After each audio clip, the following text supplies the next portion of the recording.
مخصوص نشستوں کے کیس میں اقلیتی فیصلہ سامنے آ گیا۔ کہا گیا ہے کہ پی ٹی آئی کو ریلیف آئین کے برعکس دیا گیا۔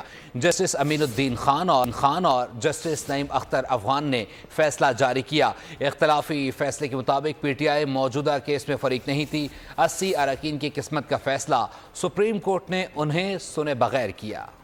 پی ٹی آئی کو مخصوص نشستیں دینے کے خلاف 2 ججز نے اپنا فیصلہ جاری کر دیا۔ اقلیتی فیصلے میں جسٹس امین الدین خان اور جسٹس نعیم اختر افغان نے کہا 15 دنوں کا دورانیہ ختم ہونے کے باوجود اکثریتی فیصلہ جاری نہ ہو سکا۔ ہم مختصر حکم میں اپنی فائنڈنگ دے رہے ہیں۔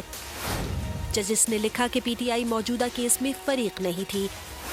پی ٹی آئی کو ریلیف دینے کے لیے آرٹیکل 175 اور 185 میں تفویض دائرہ اختیار سے باہر جانا ہوگا۔ پی ٹی آئی کو ریلیف دینے کے لیے آئین کے آرٹیکل 51، آرٹیکل 63 اور آرٹیکل 106 کو معطل کرنا ہوگا۔ یہ ثابت شدہ حقیقت ہے سنی اتحاد کونسل نے بطور سیاسی جماعت عام انتخابات میں حصہ نہیں لیا، جبکہ تحریک انصاف الیکشن کمیشن اور نہ ہی ہائی کورٹ میں فریق تھی۔ کنول شوزب کے وکیل سلمان اکرم راجہ نے بھی دلائل میں واضح کہا کہ مخصوص نشستیں پی ٹی آئی کو دینے سے اتفاق نہیں کرتا۔ اقلیتی فیصلے کے مطابق 80 اراکین کی قسمت کا فیصلہ سپریم کورٹ نے انہیں سنے بغیر کر دیا۔